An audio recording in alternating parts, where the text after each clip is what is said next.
തുടർന്ന് രാജിവെച്ച നടി അൻസിബ ഹസൻ ടിനി ടോമിനെതിരെ പരാതിയുമായി രംഗത്ത്. സന്തോഷായി, നല്ല സന്തോഷായി. അഭിപ്രായ വ്യത്യാസങ്ങൾ ഉണ്ടായതിന്റെ പേരിൽ വ്യക്തിവൈരാഗ്യമാണ് കാണിച്ചുകൊണ്ടിരിക്കുന്നത്. അയ്യോ, ആര് പറഞ്ഞു പിടിപ്പിച്ചു പുളുവൊക്കെ? അങ്ങനെ ഒരു സംഭവം ഉണ്ടായി. ഈ ലോകത്തിൽ അവിഹിതം ഉണ്ടാവാൻ ബാക്കി ഒരാളുണ്ടോ എന്ന് എനിക്കറിയില്ല. ഇതൊന്നും എന്നോടല്ല പറയുന്നത്, മറ്റു പലരോടും പറഞ്ഞിട്ട് മറ്റു പലരും എന്നോട് വന്ന് പറയുന്നു. അതങ്ങനെ വിടാൻ പറ്റുമോ ബ്രദർ? അതെങ്ങനെ വിടാൻ പറ്റും? തെമ്മാടത്തിലൊന്ന് ഒരിക്കൽ പറഞ്ഞാൽ മതിയോ?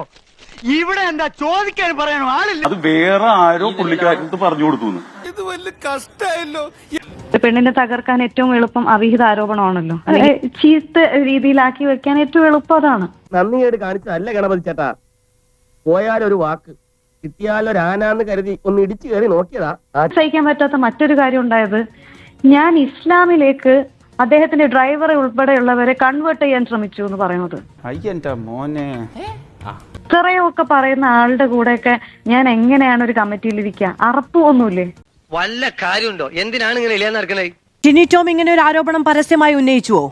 നമ്മുടെ പല മെമ്പേഴ്സിന്റെ ഇടയിലും ഇരുന്ന് പറഞ്ഞു. അത് കേട്ടു എന്ന് എന്നോട് വന്ന് പറഞ്ഞത് നീന കുറുപ്പ് ചേച്ചി. എന്താന്നറിയില്ല, ഒരാൾക്ക് നല്ല കാര്യം വരുന്നു എന്നറിയുമ്പോ നെഞ്ചിന്റെ ഇവിടെ ഒരു വിങ്ങല. ആദ്യമൊക്കെ വിചാരിച്ച് ഗ്യാസിന്റെ ആണ്. അല്ല അല്ലേ? അല്ല അല്ല, ഇതിന്റെ. അതങ്ങനെ പറയരുതല്ലോ, നേരിട്ട് കേട്ടാലേ പറയാം. അത് ന്യായം.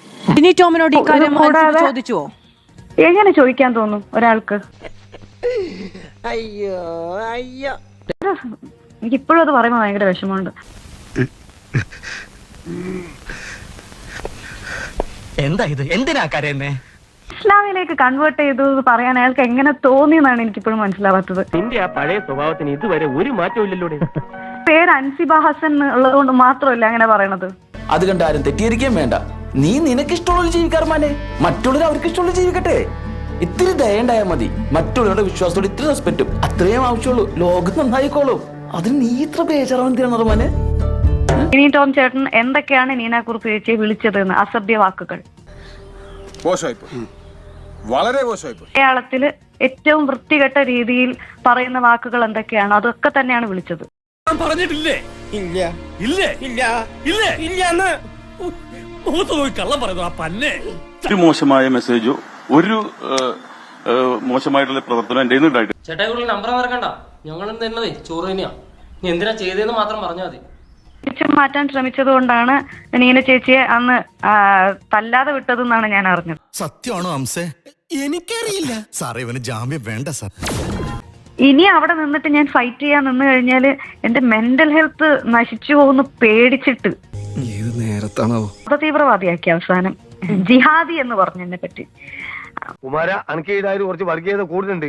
എടോ, കലാകാരന്മാർ തമ്മിൽ വർഗീയത പാടില്ല. ഇതും കൂടെ കേട്ടിട്ട് എനിക്ക് അവിടെ നിൽക്കാൻ എനിക്ക് പറ്റുന്നില്ല ചേച്ചി, എനിക്ക് നിൽക്കാൻ പറ്റൂല എന്ന് പറഞ്ഞു. ചെറിയ കുറുമ്പൊക്കെ ആയിരുന്നെങ്കിൽ പോട്ടേന്ന് വെക്കായിരുന്നു. ഇത് നീ ചെയ്യാൻ പാടില്ലാത്തല്ലടാ ചെയ്തേ. എനിക്ക് എങ്ങനെയാണ് ഇസ്ലാമിലേക്ക് അല്ലെങ്കിൽ ജിഹാദി? എന്റെ കൂട്ടുകാർ മൊത്തം മുസൽമാന്മാരാ. എന്നെ വേണേ രണ്ടടി അടിച്ചോ, പക്ഷെ ഞാൻ ഉള്ളത് പറയും. അതൊക്കെ ഇവിടെ പറയുന്നത് അതൊക്കെ എല്ലാവർക്കും അറിയുന്നതല്ലേ.